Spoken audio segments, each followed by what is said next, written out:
My name is Luna. I've been married for 3 years and my husband's name is Lucas. We used to live together when we were dating, but after getting married we started living with my husband's father. This was because my husband's workplace was nearby.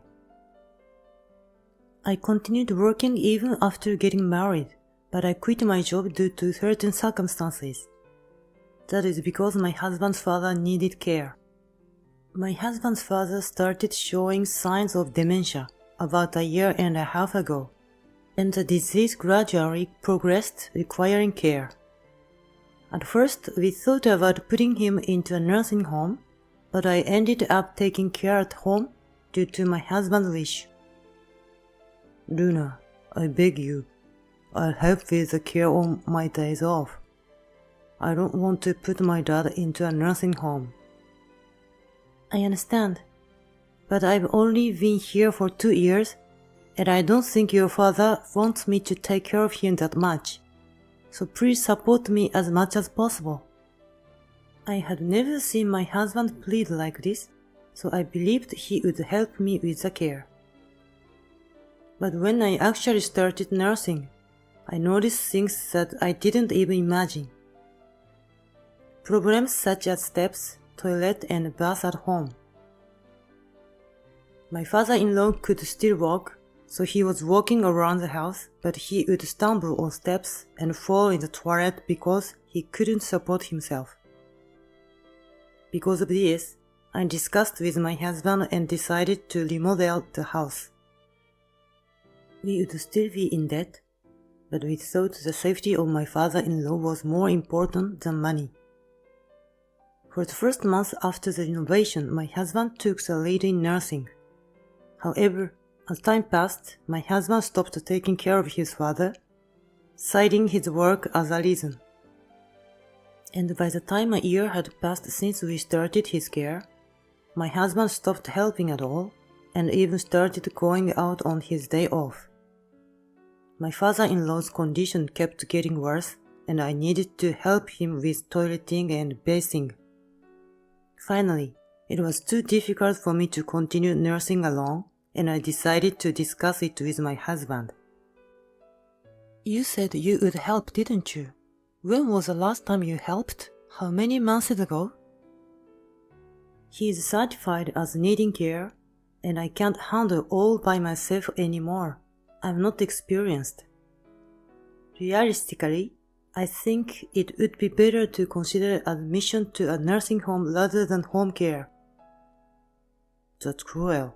We decided to provide home care, and we should take care of him until the end. Then at the very least, I think we should ask professional caregivers. Your father needs assistance and is certified for it. We should be able to ask for help. I'm not physically strong enough, and I would like to leave certain tasks such as bathing to the professionals. In response to my suggestion, my husband didn't agree and went out before the conversation was over. Recently, I've noticed that he seems to be worried about money. However, it was difficult for me to continue caregiving alone, so without my husband's consent, I started to process for home care services. His father was certified as requiring care level 3, so it was arranged for a caregiver to come about 5 times a week for about an hour a day. A plan was also created within the scope of long-term care insurance, so I wasn't worried about the cost. However, a problem occurred on the first day of home care services. Nice to meet you, my name is Mira, a caregiver. I look forward to working with you from now on. Nice to meet you too. I'm looking forward to working with you. While the caregiver talked to my father-in-law, she taught me about the methods of nursing care. I learned a lot from her and felt good about the decision to hire her.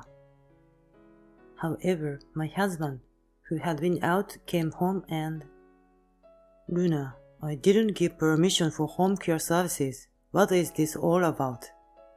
He vented his anger on me.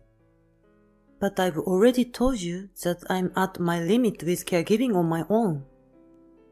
I didn't give any permission. Excuse me, Miss Caregiver. Please go home today. Even it was still within the time for home care services, he didn't listen to my attempt to stop him and sent the caregiver away. Why did you proceed with home care services without my permission? I'm the one who makes the decision here. You are an awful wife, not listening to what I say. As for caregiving, you can do it by all yourself. Don't waste money. We also have the loan for the renovation to pay back. Why won't you understand what I'm saying? I've told you multiple times that it's impossible for me to do it all by myself, Lucas. You've stopped helping with the caregiving, right? This isn't keeping your promise. Besides, the renovation was necessary. If your father falls and gets injured, caregiving will become even more difficult. You might not understand because you are not doing any. You've been caregiving for over a year now. What are you talking about all of a sudden? Plus, you are not working, so it's natural for you to take care of it, right?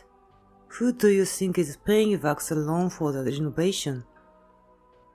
No matter how much I talked, my husband didn't understand.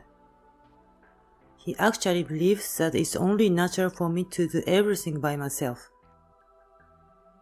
After that incident, I only received home care when my husband was at work. Being able to talk to the caregiver, not only about care but also about the problems with my husband, and giving advice was a great help. After several months of this situation, one day, my husband suddenly offered to provide care himself. You haven't been out properly for over a year now. Go get your haircut, go shopping, or something. I'll take care of him all day today. I gratefully accepted my husband's offer. I got a haircut for the first time in a long time, and then spent time sipping tea at a cafe I used to like. After spending about 4 hours alone, I felt uneasy, leaving the care to my inexperienced husband, so I decided to go home early. When I returned home, it was too quiet. My father-in-law was sleeping peacefully in his room. Thinking that my husband must be asleep from exhaustion too, I went to the bedroom, but he was not there. As I searched the house, I found an envelope placed on the dining table. When I opened the envelope, it contained a filled-out divorce paper and a letter. The content of the letter was, "Let's divorce, even after the divorce. Luna, please take care of my dad. I'm going on a trip for a week, so please submit the divorce paper when I'm on my way." That's what it said.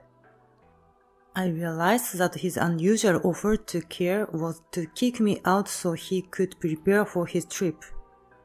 The fact that my husband had prepared the divorce papers in advance was honestly a surprise. Moreover, he wanted to impose the care of his father on me even after the divorce. I had no idea what my husband was thinking. I couldn't understand it at all, so I called my husband. "Lucas, I saw what was in the letter. There was also a divorce paper. What are you thinking?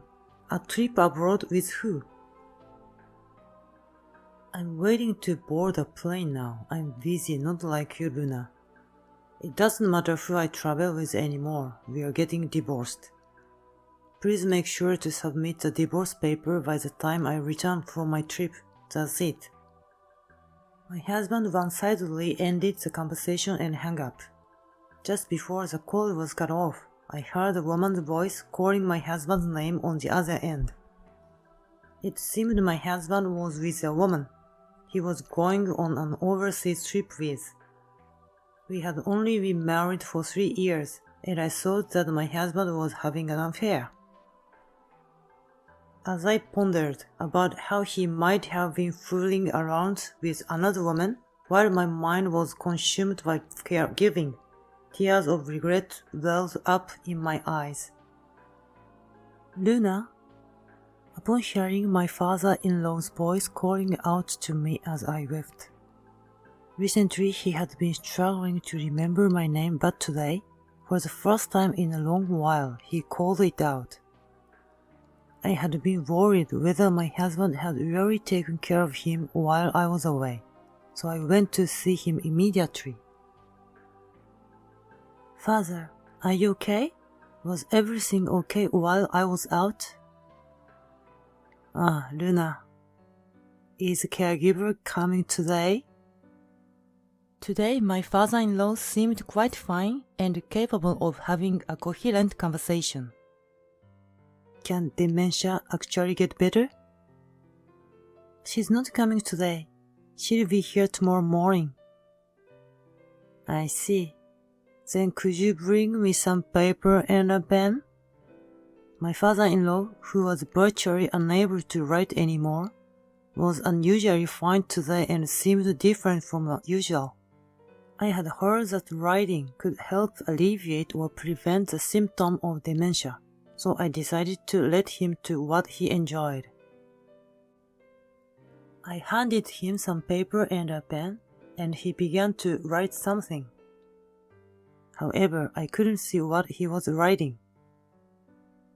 When he finished writing, he put the paper in an envelope and handed it to me. "Give this to the caregiver when she comes tomorrow." After telling me this, my father-in-law went back to sleep. Was this some sort of dementia training exercise with Mila? Although I was curious about the contents of the letter, I decided not to see. A few hours later, when my father-in-law woke up, he seemed to have completely forgotten about what had happened earlier, and he couldn't even remember my name. I wondered what on earth had happened. That night, after my father-in-law had gone to sleep, I found myself deep in thought as I went through the letter and divorce papers from my husband again. Looking back on my husband's behavior, I realized there may have been several suspicious actions. As I had only talked about caregiving with him, I hadn't paid attention to what was happening with him personally, and I had missed even the smallest signs. If my husband was indeed cheating, part of me wanted to get a divorce as soon as possible and leave, but I couldn't do that considering my father-in-law. Plus, I had been unable to work while taking care of him, so I was worried about not having enough money to live on my own if I got divorced. As the morning dawned, I still hadn't come to a conclusion. Mila came by in the morning. After briefly greeting her, I handed her the letter I had received from my father-in-law yesterday. Upon reading the letter, Mila, the caregiver, approached me with a troubled look.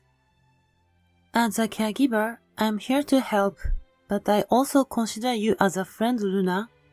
Cases like those are more common than you'd think. I'm here to help." Could it be that the letter is about me getting a divorce? Yes, it seems that Mr. Henry noticed something was off about you and informed me. He wrote in the letter asking me to help in his stead. There's more written in the letter, but I'll explain that later. Since we have limited time before your husband comes home, let's take immediate action.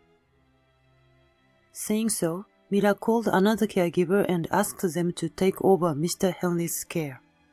"Alright, let's go." I followed Mila, and we ended up at a law firm. "Mila, why are we here?" "You'll understand once we are inside." Even though I didn't understand, I decided to follow Mila. "Thank you for coming today. I'd like to discuss a request I received from Mr. Henry, primarily regarding the matter of gifting property during one's lifetime to you, Luna." The lawyer handed me a document as he said yes. It was a notarized document. Mr. Henry had requested the lawyer to prepare this document via mail.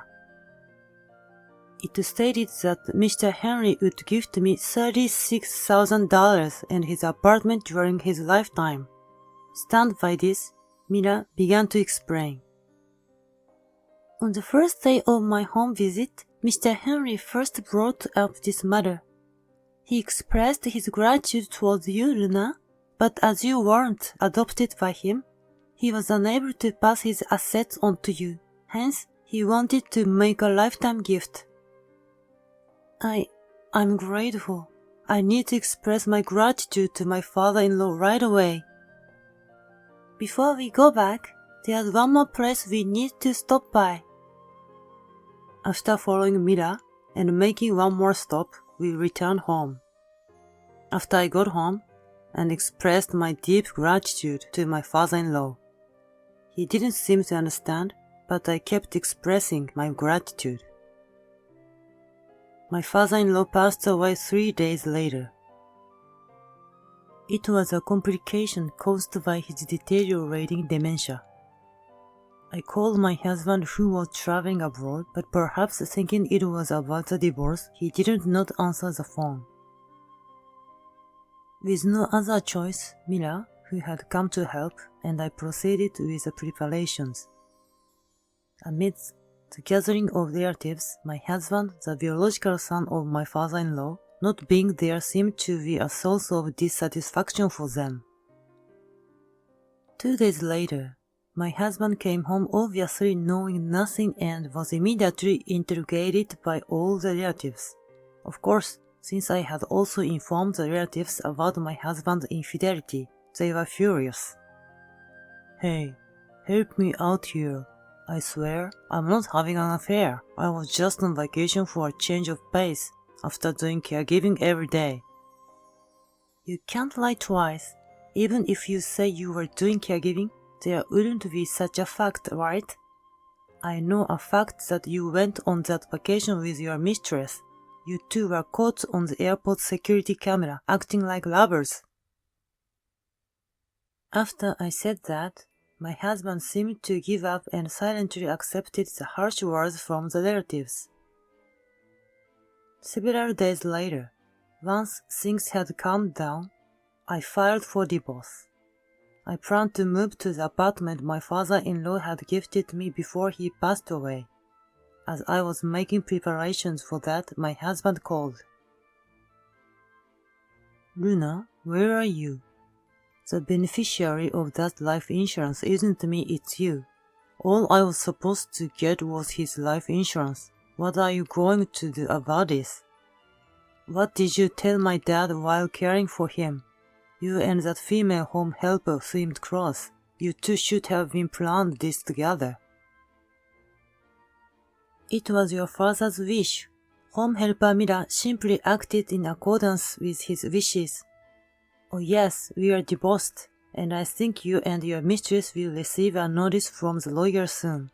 Please make sure to pay the consolation money. What do you mean we were divorced? That's right.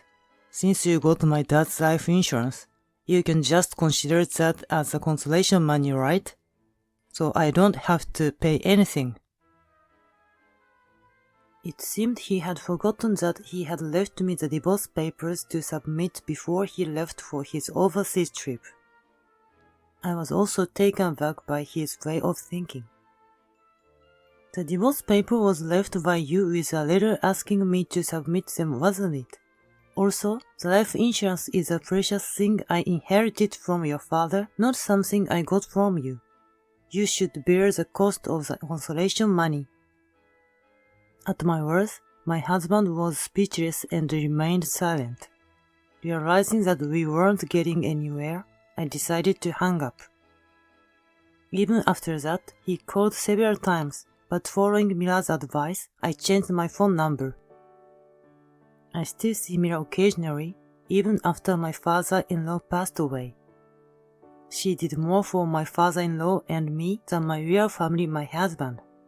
I am truly grateful to Mira. After a while, it seemed that the notice had reached my husband and his mistress, and I received a call from the mistress's lawyer. I went on a trip because I heard from Lucas that you were divorced. Even though I was unaware of the circumstances, I sincerely apologize for going on a trip when Lucas' father was having a hard time. I've already paid the compensation. I don't plan to meet Lucas anymore. That was how it was. I was expecting a refusal to pay the compensation, so I was surprised. I wonder why a reasonable person like her could have fallen for a man like my husband. Meanwhile, my husband ended up having to pay the compensation in installments. It seems Alia was quite wealthy and my husband, trying to keep up with her, spent nearly all his savings. Plus, I heard he even paid for the trip in a show-offy manner. Whether or not he exhausts his savings doesn't concern me. I intend to have him pay the full compensation even if it takes time. Since the family home was in my father-in-law's name, he won't have problems finding a place to stay. However, as there are remaining payments for the health innovation loan for elder care, it will likely be quite a burden in combination with the compensation each month. Even if it's deducted from my husband's salary, I don't think he'll have much money left to spend. It's known by all our relatives, so he can't ask for help either. I hope he reflects on his actions. I've moved to the apartment that my father-in-law gave me as a lifetime gift, and I'm living a comfortable life. I'm using the money I inherited from my father-in-law to study for a caregiving certificate. Mira is also helping me. Not only do I want to be a caregiver, but I also want to become a caregiver like Mira, who can support families.